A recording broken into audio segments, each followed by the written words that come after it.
Now it's my pleasure to announce Professor Gabriel Rahmi. Professor Rahmi is a national and international reference in the field of diagnostic and therapeutic digestive endoscopy. He'll be talking about the resection and management of superficial digestive tumors of the stomach. Professor Rahmi, the floor is yours. Thank you very much. I am very happy to be here with you. I would like to thank, of course, Dr. Zaher Oumani and all the team for the organization, and of course, my chairman. I am so happy to be here in my country, which is Lebanon.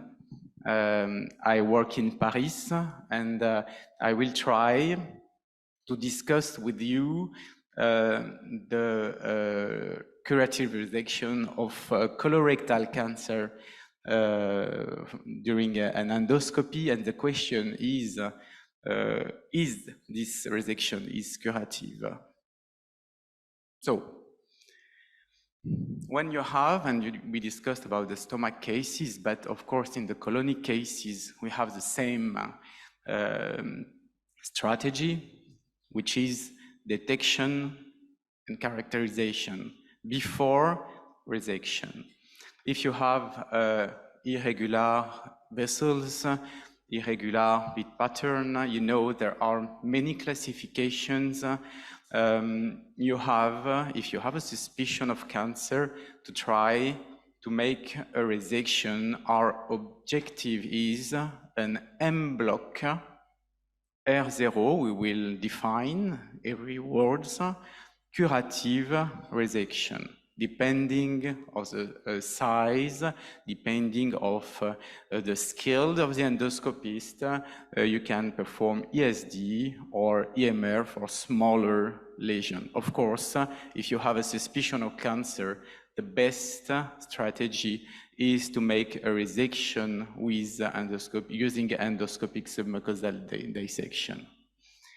So, after endoscopic resection, first you have to be careful with your specimen.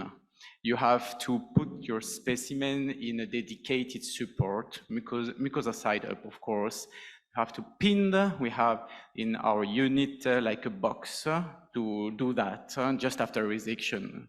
Or we focus the attention just to be to take care of the specimen and to orient the specimen. Then after, of course, in the lab, the pathological lab, there will be a measurement of the specimen, the description, macroscopic one, photos. If you have a big lesion and you have a suspected, really suspected area, you could put some ink just below to help the pathologist to make more, perhaps, attention in this area, because as you know, the side walls, you have 2 mm thick side walls in our hospital, depend of the lab and of the pathologist. As you know, this is different definitions I would like to discuss with you: epithelium mucosa, muscularis mucosa, and submucosa. What is an invasive tumor? An invasive tumor is a tumor with cancer cells with the capacity of dissemination, and what we call in Europe, in France, intramucosal adenocarcinoma is a tumor with a chorionic invasion by crossing the basement membrane. The difference with another invasive tumor, which is the T1 adenocarcinoma, is when there is an invasion of the submucosa beyond the muscularis mucosae. And the pathologist will measure this distance between the muscularis mucosae and the deepest invasive front, which sometimes could be difficult. We will discuss this point. The depth of invasion, it's one of the histoprognosis factors you will discuss during your multidisciplinary meeting, which is at the end, I will conclude by that. If you have a T1 cancer, you have to discuss this cancer with pathologists, surgeons, oncologists, gastroenterologists, endoscopists, etc. This is the meeting, the multidisciplinary meeting. The pathologist described 3 levels of invasion, the Kikuchi classification. You know, I am sure, SM1, SM2, SM3. But you have to ask your pathologist to measure this distance. Less than 1,000 millimeters is a T1A lesion, and more, it's a T1B lesion, and we will see that this is really important to take into account for the decision of a complementary treatment or not. Second factor, which is a grade of tumor differentiation. Now, in 2023, a pathologist makes this classification, low grade and high grade. If you have a tumor well differentiated or medium, it's low grade. If you have a poor differentiation or undifferentiated or independent cells, this is a high grade. What is the budding? We know that in the report, we can read a budding. A budding is defined by this consensual pathologist advice, which is a group of less than 5 tumor cells detached from the glandular formation on the invasion front of the tumor. And we can have different state of budding. If you have the budding, the BD1, this is not significant. But if you have more than 5 buds, you have a significant high-grade budding, and you have to ask your pathologist to make the difference in the report. Of course, lymphovascular infiltration is a high-risk factor associated with lymph node infiltration, invasion, and distant metastasis. Very quickly, because this classification was published in 1985, which is quite not recent, you have this Agitz classification. We use it in our hospital, and when you have type 3 and type 4, you have a high risk of lymph node infiltration. What about the limits of the tumor? Lateral limit, but also deepest and deep margins. To be R0, you have to obtain a free lateral margin and free deepest margin. Of course, the definition is now in our recommendation more than 1 millimeter, but probably it's less. In the future, we will discuss this point. And if you have positive deep margin, the risk of residual tumor metastasis and also mortality is increased in the literature. If you have a positive lateral margin, you can ask another endoscopy to complete the resection and to organize the control. So, we have in France this document shared with our pathologist and endoscopist, and we have all these criteria and all these histopathoprognosis factors reported in the document. So the question we asked is it a low grade or high grade? The criteria was depth of invasion, differentiation, budding, lymphovascular infiltration, and lateral and deep margins. And of course, we have to discuss because the risk is to have an over-treatment by surgery associated with complication, as you know. And in the literature, we know that if you have a high risk T1 tumor in 80% of cases, it's a PT0 and 0. PT0 and 0, then it's a surgery, but you don't help the patient. It's not helping for the patient. And the strategy is to promote, we think, organ preservation, and we share that with our surgeons. Then if we focused on the literature and the role of histoprognosis factor, we can see here that in this meta-analysis published in 2015 about colorectal cancer in T1 treated by surgery, we can see that all the factors we discussed are independent risk factors with different odds ratio, which is quite difficult. What is the weight of these different factors?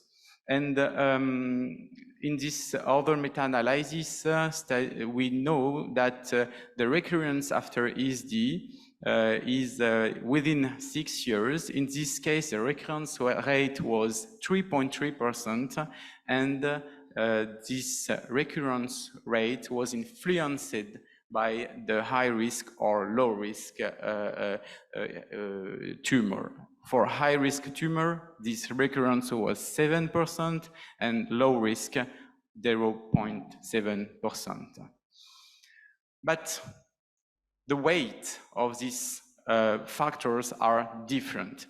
And I just want to focus, because we have many data, but I just want to focus on the rate and the role of death invasion, because there is a discussion now. In this meta-analysis, as you see, more than 20,000 patients in colorectal cancer T1, the lymph node infiltration was 11.2%.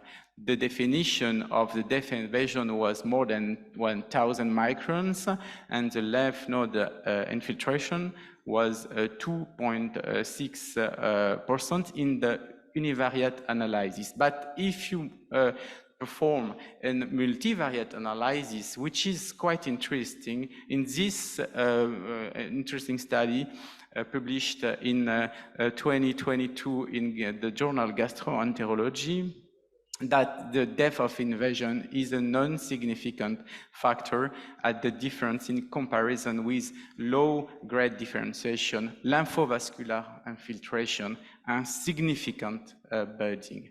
So we have to think about other factors, perhaps. For example, quantitative factors. What about the maximum width? But what about the surface of invasion? And probably more interesting, what about of the stroma, the tumor stroma atmospheres and the cells? We have in France and in our hospital an interesting other factors evaluated, which is the immunoscore. What is the immunoscore? It's a score based on the immune cell tumor interaction. In this score, we take into account the infiltration of CD3, CD8 plus cytotoxic T lymphocytes within the tumor and its invasion margin. And it's a major prognostic impact for stage 2 and 3 colorectal cancer, published in the New England Journal of Medicine in 2005 and the Lancet in 2018. Of course, we was wondering, yes, but 41 high risk resected, endoscopically resected lesion, it works or not? I don't have the answer.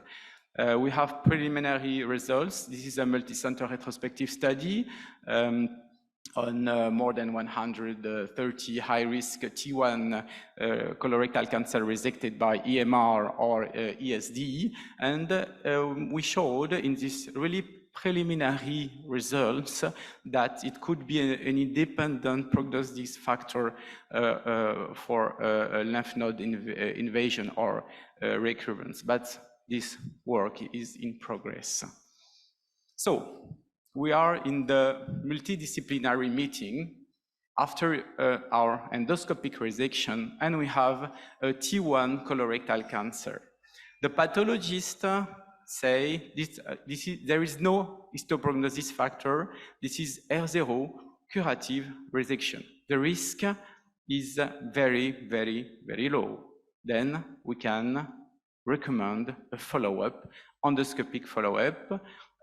And if you have a piecemeal resection, please as the recommendation and the guidelines, you have to plan a control to make another resection.